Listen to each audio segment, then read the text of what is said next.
Hi friends, 2 டேஸாக work load அதிகமாக இருந்ததுனால என்னால் கிச்சன் க்ளீன் பண்ணவே முடியல. கிச்சன் பார்த்திங்கனாவே தெரியும் எவ்வளோ மோசமாக இருக்குது அப்படின்ட்டு. நேற்று நைட்டு, காலையில், இன்றைக்கி மதியம் அப்படின்னு சமைச்ச பாத்திரம்லாம் அப்படியே இருக்குது. சரி பண்ணுறோம், ஃபுல் கிச்சனையும் டீப் க்ளீன் பண்ணிடலாம் அப்படின்ட்டு ஒரு பிளான் பண்ணேன். 3 மணி நேரத்தில் நான் எப்படி என்னோட கிச்சனை ஃபுல்லாக டீப் க்ளீன் பண்ணுறேன் அப்படிங்கிறது தான் இந்த வீடியோவில் நான் ஷேர் பண்ணியிருக்கேன். மதியம் வந்தோடனே பார்த்திங்கன்னா செம்ம பசி. சரி நம்ம ஏதாவது தக்காளி சாதமாவது செஞ்சு சாப்பிட்டு நம்ம ஒர்க் ஸ்டார்ட் பண்ணலாம் அப்படின்ட்டு சிம்பிளாக தக்காளி சாதம் மட்டும் செஞ்சு சாப்பிட்டுட்டு அதுக்கப்புறம் நான் கிச்சன் க்ளீன் பண்ண ஸ்டார்ட் பண்ணேன். கிச்சன் க்ளீன் பண்ணும்போது நான் டைமிங் பார்த்திங்கன்னா 2:45. இந்த டைமுக்கு நான் ஸ்டார்ட் பண்ணி 3 ஹவர்ஸில் நான் எப்படி க்ளீன் பண்ணியிருக்கேன் அப்படிங்கிறது தான் காட்ட போகிறேன். சைட் பை சைடு பார்த்திங்கன்னா என்னோடய துணி எல்லாத்தையும் வாஷ் பண்ணிடலாம் அப்படின்னு சொல்லிட்டு நான் மிஷினில் போட்டுட்டேன். அங்கே கிச்சன் க்ளீன் பண்ணும்போது இங்கே மிஷின் பாட்டுக்கு ஓடிட்டுருக்கோம், நம்ம பாட்டுக்கு நம்ம வேலையை செய்யலாம். நான் யூஸ் பண்ணுற லிக்விடு பார்த்திங்கன்னா ஒரு லோக்கல் பிராண்டோட லிக்விடு தான்.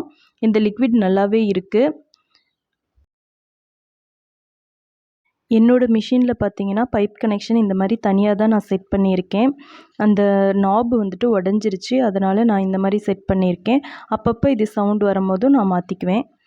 இப்போ நம்ம கிச்சன் க்ளீன் பண்ண ஸ்டார்ட் பண்ணிடலாம். ஃபஸ்ட்டு எப்போவுமே கிச்சனை க்ளீன் பண்ண நீங்கள் ஸ்டார்ட் பண்ணும்போது கவுண்டர் டாப் ஃபுல்லாகவே க்ளீன் பண்ணி முடிச்சிடுங்க. ஸ்டவ்வு, கவுண்டர் டாப்பில் இருக்கிற பாத்திரம் எல்லாத்தையும் எடுத்து வாஷ் பண்ணி போட்டுட்டு அதுக்கப்புறம் க்ளீன் பண்ண ஸ்டார்ட் பண்ணுங்கள். தக்காளி சாதத்துக்கு அரைச்சி இஞ்சி பூண்டு பேஸ்ட் இருந்தது, அது ஒரு பாட்டிலில் ஃபில் பண்ணி ஃப்ரிட்ஜில் வச்சுக்க போகிறேன். இந்த மாதிரி நம்ம ஸ்டோர் பண்ணி வச்சுக்கிட்டா டக்குன்னு ஏதாவது சமைக்கிறதுக்கு ஈஸியாக இருக்கும். இப்போது கவுண்டர் டாப்பில் இருக்கிற என்னோடய ஸ்டவ்வை ஃபுல்லாக நான் க்ளீன் பண்ணிக்க போகிறேன். நான் க்ளீன் பண்ணிகிட்ருக்கிற லிக்விட் பார்த்திங்கன்னா ஹிமாலயா பிராண்டோட ஒரு லிக்விட் தான். ஓகே, நல்லா தான் இருக்குது, ரொம்ப நல்லா இருக்குன்னுலாம் சொல்ல முடியாது, ஓரளவுக்கு நல்லா தான் இருக்குது. சைடில் இருக்கிற வால் டைல்ஸ் எல்லாத்தையும் நல்லா ஸ்ப்ரே பண்ணிவிட்டு நல்லா தொடச்சி விட்டுக்க போகிறேன். அதுக்கப்புறம் பார்த்திங்கன்னா சைடில் நான் வந்துட்டு உப்பு பாட்டில், அப்புறம் பார்த்திங்கன்னா தாளிப்பு ஐட்டம் எல்லாமே ஒரு ஸ்டாண்டில் வச்சுருப்பேன். இந்த ஸ்டாண்டில் இருக்கிற பாட்டில்ஸ் எல்லாத்தையும் எடுத்து நான் ஃபுல்லாக தொடச்சி வச்சுக்க போகிறேன். நான் இப்போ இந்த டைம் பார்த்திங்கன்னா பாட்டில் எல்லாத்தையும் கழுவி வைக்கல, மேலே மட்டும்தான் தொடச்சி வச்சுருக்கேன். ஏன்னா இப்போ ரீசெண்டாக தான் எல்லாத்தையும் நான் வாஷ் பண்ணேன், அதனால் மேலே மட்டும் தொடச்சி எல்லாத்தையும் அடுக்கி வச்சுக்க போகிறேன். இந்த சைடில் இந்த மாதிரி ஸ்டாண்ட் நம்ம வச்சுக்கிட்டோம்னா நம்மளுக்கு ஹேண்டியாக இருக்கும். தாளிப்பு ஐட்டம் எல்லாத்தையும் அந்த இடத்துல நான் வச்சுருக்கேன். அப்புறம் டீ காஃபி போடுற சர்க்கரை, டீ தூள் இதெல்லாமே அந்த ஸ்டாண்டில் வச்சுருக்கேன். அதோடைய மேட்டும் ரொம்ப அழுக்காயிருச்சு, அதையும் எல்லாத்தையும் வாஷ் பண்ண போட்டுட்டு அதுக்கப்புறம் எல்லாத்தையும் நான் க்ளீன் பண்ண ஸ்டார்ட் பண்ணுறேன். மிக்ஸியும் நம்ம சைட் பை சைடு எல்லாத்தையும் எப்போவுமே டெய்லி நம்ம தொடச்சி வைக்கிறது தான். இருந்தாலும் இந்த மாதிரி டீப் க்ளீன் பண்ணும்போது இன்னும் கொஞ்சம் நல்லா க்ளீன் பண்ணி வச்சிட்டோம்னா இன்னும் நல்லாயிருக்கும். இந்த வீடியோ பார்த்திங்கன்னா எடுத்து ரொம்ப நாள் ஆகுது, என்னால் போஸ்ட் பண்ணவே முடியல. நடுவில் கொஞ்சம் ப்ராப்ளம் ஆனதுனால என்னால் எந்த வீடியோவும் போஸ்ட் பண்ண முடியல. இப்போ மறுபடியும் நான் வீடியோ எல்லாத்தையும் அப்லோட் பண்ணலாம் அப்படின்ட்டு ஒரு ஐடியா பண்ணியிருக்கேன். என்னோடய வீடியோ எல்லாமே உங்களுக்கு பிடிச்சிருந்ததுன்னா சப்ஸ்கிரைப் பண்ணிக்கோங்க, பக்கத்தில் இருக்கிற பெல் ஐக்கானையும் கிளிக் பண்ணிக்கோங்க. இப்போ நான் கவுண்டர் டாப் ஃபுல்லாகவே க்ளீன் பண்ணி முடிச்சிட்டேன். பாத்திரம் மட்டும்தான் இப்போ கழுவுற வேலை இருக்குது. பாத்திரம் எல்லாத்தையும் என்னோடய சிங்க்கு பார்த்திங்கன்னா கொஞ்சம் சின்னதாக இருக்கிறதுனால நான் கொஞ்சம் பாத்திரத்தை எடுத்து கீழே வச்சுட்டு தான் நான் வாஷ் பண்ணுவேன். ரொம்ப அதிகமாக பாத்திரம் இருந்தால் மட்டும்தான் அந்த மாதிரி, இல்லைன்னா அப்படியே நான் வாஷ் பண்ணிடுவேன். வாஷ் பண்ணி எல்லாத்தையும் எடுத்து வச்சுட்டு அதுக்கப்புறம் கிச்சனில் இருக்கிற எல்லா பாட்டில்ஸையும் மேலே மட்டும் தொடச்சி வச்சுக்கலாம் அப்படின்ட்டு ஒரு பிளான் பண்ணியிருக்கேன்.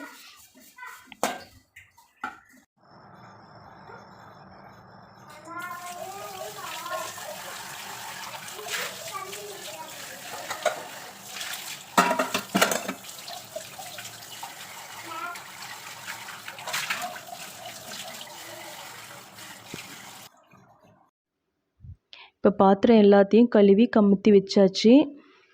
இப்போ பார்த்திங்கன்னா கொஞ்சம் ஓரளவுக்கு 90% ஒர்க் முடிஞ்ச மாதிரி இருக்கும், நம்ம பாத்திரம் எல்லாமே கழுவி அடுக்கி வச்சிட்டாவே. இப்போ இந்த பாட்டில்ஸ் எல்லாத்தையும் எடுத்து தொடச்சி வச்சுக்க போகிறேன். அப்புறம் பேப்பர் மாற்றணும், பேப்பர் மாற்றி ரொம்ப நாள் ஆச்சு. நியூஸ் பேப்பர் தான் போட்டிருக்கேன், ஏன்னா அப்போ அர்ஜென்ட்க்கு நான் போட்டது நியூஸ் பேப்பரு. இப்போ நான் போடுறது பார்த்திங்கன்னா ஷீட் போடுறேன். குழந்தைங்களுக்கெல்லாம் அட்டை போடுவோம் பார்த்திங்களா, அந்த ஷீட் தான் வந்துட்டு இதுக்கு நான் போட போகிறேன். இது நல்லாவே இருக்கும். நல்லா யூஸ் ஆகுது. நீங்கள் ரீயூஸ் கூட பண்ணிக்கலாம். ஃபஸ்ட்டு ஒரு டைம் நீங்கள் போட்டுட்டு மறுபடியும் நீங்கள் ஏதாவது சேஞ்ச் பண்ணும்போது இதை வாஷ் பண்ணி போட்டு நல்லா காய வச்சுட்டு மறுபடியும் நீங்கள் போட்டுக்கலாம். நல்லாவே இருக்குது. இப்போ பாட்டில்ஸ் எல்லாத்தையும் எடுத்து வச்சு நான் தொடச்சிக்க போகிறேன். இந்த பாட்டில்ஸ் எல்லாமே அமேசானில் நான் வாங்கினது தான். இதோட லிங்க் வேணும்னாலும் நான் கீழே டிஸ்கிரிப்ஷனில் கொடுக்குறேன், செக் பண்ணி பாருங்கள்.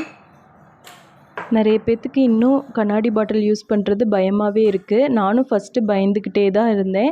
அதுக்கப்புறம் இப்போ யூஸ் பண்ண பண்ண ஒரு பிளாஸ்டிக் பாட்டில் நம்ம எப்படி எடுத்து யூஸ் பண்ணுவோமோ அந்த மாதிரி தான் இப்போ எனக்கு இருக்குது.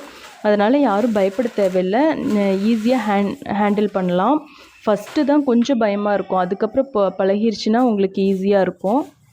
இப்போ செல்ஃபில் இருக்கிற பேப்பரெல்லாம் எடுத்துட்டு அதுக்கப்புறம் பார்த்திங்கன்னா ஜன்னல்லாம் கொஞ்சம் டஸ்ட்டு பண்ணிக்கிறேன். டஸ்ட்டு பண்ணுறதுக்கு நீங்கள் என்ன பண்ணுறீங்கன்னா, இந்த பெயிண்ட் ப்ரஷ் இருக்குது பார்த்திங்களா, அது நீங்கள் யூஸ் பண்ணுங்கள். நல்லா அதில் வந்துட்டு அந்த கொஞ்சம் கொஞ்சம் குப்பையாக இருக்கிறது அதெல்லாமே உங்களுக்கு நீட்டாக வந்துடும். நான் எப்போவுமே இந்த மாதிரி பெயிண்ட் ப்ரஷ் தான் யூஸ் பண்ணுவேன். செல்ஃப் எல்லாத்துக்கும் வந்துட்டு அந்த ஹிமாலயா ஸ்ப்ரேவையே யூஸ் பண்ணி ஸ்ப்ரே பண்ணிவிட்டு எல்லாத்தையும் தொடச்சி விட்டுக்க போகிறேன். இந்த மாதிரி ஃபுல் கிச்சனை டீப் க்ளீன் பண்ணுறதுக்கு எனக்கு பார்த்திங்கன்னா கரெக்டாக 3 மணி நேரம் தான் ஆணுச்சு. மாதத்துக்கு ஒரு டைம் இந்த மாதிரி க்ளீன் பண்ணி வச்சுட்டா நம்மளுக்கும் கொஞ்சம் ரிலாக்ஸாக இருக்கிற மாதிரி இருக்கும். அப்பப்போ இந்த மாதிரி சலிப்பாக இருக்குதுன்னு நம்ம கிச்சனை க்ளீன் பண்ணாமல் விடுறதும் ஒரு நல்லதாக போச்சு. ஏன்னு பார்த்திங்கன்னா நம்ம கொஞ்சமாக க்ளீன் பண்ண நம்ம போவோம், பார்த்தோம்னா நம்ம டீப் க்ளீனாகவே பண்ணிடுவோம். சலிப்புனால நல்லது ஏற்படும் அப்படின்னா சலிப்பும் நல்லது தான்.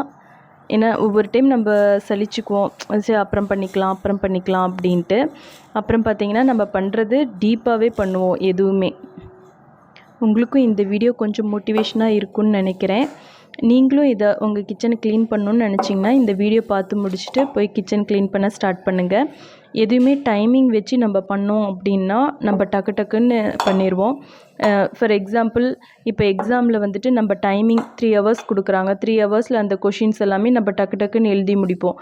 அதே வீட்டுக்கு வந்து அந்த டெஸ்ட்டாக சும்மா ஏதாவது எழுதுறதுக்கு கொடுத்தாங்கன்னா ஒரு 4 மணி நேரம் 5 மணி நேரம் கூட நம்ம பண்ணுவோம் அதே கொஷின் பேப்பரையே. அதே மாதிரி தான் நம்ம எதுக்குமே ஒரு டைமிங் செட் பண்ணிவிட்டு நம்ம பண்ணோம்னா நம்ம அந்த டைமிங்குள்ளார டக்கு டக்குன்னு நம்ம செஞ்சு முடிச்சிடலாம். ஒரு எனர்ஜி கிடைக்கும் நம்மளுக்கு. இப்போ கீழே இருக்கிற இந்த இடத்துல வந்துட்டு அரிசி இதெல்லாமே நான் வச்சுருப்பேன், எண்ணெய் பாட்டில் அதெல்லாமே வச்சுருப்பேன். அந்த இடம் ரொம்ப மெஸ்ஸியாக இருந்தது. ஸோ அந்த இடத்த எல்லாத்தையும் க்ளீன் பண்ணிடலாம் அப்படின்ட்டு எல்லா பாத்திரமும் எடுத்துகிட்டு அங்கே இருக்கிற எல்லா பக்கெட்டு இதெல்லாமே எடுத்துகிட்டு எல்லாத்தையும் அந்த ப்ரெஷ்ஷை வச்சு பெயிண்ட் ப்ரெஷ்ஷை வச்சு ஒட்டடை மாதிரி லைட்டாக அடித்து விட்டுட்டு எல்லாம் தொடச்சி விட்டுட்டு அதுக்கப்புறம் எல்லாத்தையும் அடுக்கி வச்சுக்க போகிறேன். இப்போ நான் அடுக்கி வைக்கிறதுக்கு வந்துட்டு ஒரு கிரேடு யூஸ் பண்ணி தான் பண்ண போகிறேன். இங்கே சைடில் பார்த்தீங்கன்னா இந்த ஒரு டிவி ரேக் இருக்குல்ல, அது ஒன்று எக்ஸ்ட்ரா இங்கே வைக்கலாம் அப்படின்ட்டு. ஏன்னா மிக்ஸி வந்துட்டு கவுண்டர் டாப் மேலேயே வச்சுருக்கிறதுனால கொஞ்சம் இடைஞ்சலாக இருக்குது எனக்கு. அதனால் அந்த இடத்துல மிக்ஸியும் இண்டக்ஷனும் வச்சிடலாம் அப்படின்ட்டு அந்த டேபிள் வச்சுருக்கேன். இப்போ முக்கால்வாசி எல்லா ஒர்க்கும் முடிஞ்சுது. இப்போ டைம் பார்த்தீங்கன்னா 5:19 ஆகுது. ஃபைனலாக நான் மாப் பண்ணிவிட்டு முடிச்சுக்க போகிறேன். இந்த மாதிரி இப்படி நம்ம ரொம்ப ஒர்க் பண்ணும்போது ஏதாவது பாட்டு கேட்டுட்டு அந்த மாதிரி நம்ம பண்ணோம்னா கொஞ்சம் ரிலாக்ஸாக இருக்கும். இப்போ எல்லா ஒர்க்கும் முடிஞ்சு ஃபைனல் என்னோடய கிச்சன் எப்படி இருக்குதுன்னு நான் காட்டுறேன். முன்னாடியே ஒரு டேபிள் வச்சுருக்கேன். அந்த டேபிளில் இண்டக்ஷனும் மிக்ஸியும் நான் இந்த இடத்துக்கு சேஞ்ச் பண்ணிட்டேன். அப்புறம் பார்த்திங்கன்னா என்னோடய கவுண்டர் டாப் ஸ்டார்ட் ஆகுது. பக்கத்தில் நம்ம தாளிப்பு ஐட்டம், உப்பு, எண்ணெய் இதெல்லாம் இருக்குது. அப்புறம் என்னோடய ஸ்டவ்வு. அப்புறம் பார்த்திங்கன்னா இப்போது எம்டியாக இருக்குது, கொஞ்சம் இடம் நல்லா ஸ்பேஷியஸாக இருக்குது. இந்த சைடு பார்த்திங்கன்னா என்னோடய மளிகை பொருட்கள் எல்லாத்தையும் லைனாக நான் வச்சுருக்கேன். ஆஃப்டர் க்ளீனிங்க்கு அப்புறம் என்னோடய கிச்சன் எப்படி இருக்குது அப்படிங்கிறத நீங்கள் கீழே கமெண்ட் பண்ணுங்கள். அந்த இடத்துல மளிகை பொருள் எல்லாம் ரொம்ப மெஸ்ஸியாக இருந்துச்சுல்ல, அங்கே பார்த்திங்கன்னா நான் இது கிரேடு வச்சு அதில் எல்லாத்தையும் அடுக்கி வச்சுட்டேன். இப்போ ஃபைனலாக டைம் பார்த்திங்கன்னா 5:30 ஆகுது. 3 ஹவர்ஸில் என்னோடய கிச்சனை நான் ஃபுல்லாக க்ளீன் பண்ணி முடிச்சிட்டேன். நீங்களும் உங்கள் கிச்சனை இந்த மாதிரி க்ளீன் பண்ணுங்கள். தேங்க்யூ ஃப்ரெண்ட்ஸ், தேங்க்யூ ஃபார் வாட்சிங். அப்படியே மறக்காமல் நஃபி விலாக்ஸ் தமிழ் சேனலை சப்ஸ்கிரைப் பண்ணிக்கோங்க. பக்கத்தில் இருக்கிற பெல் ஐக்கானையும் கிளிக்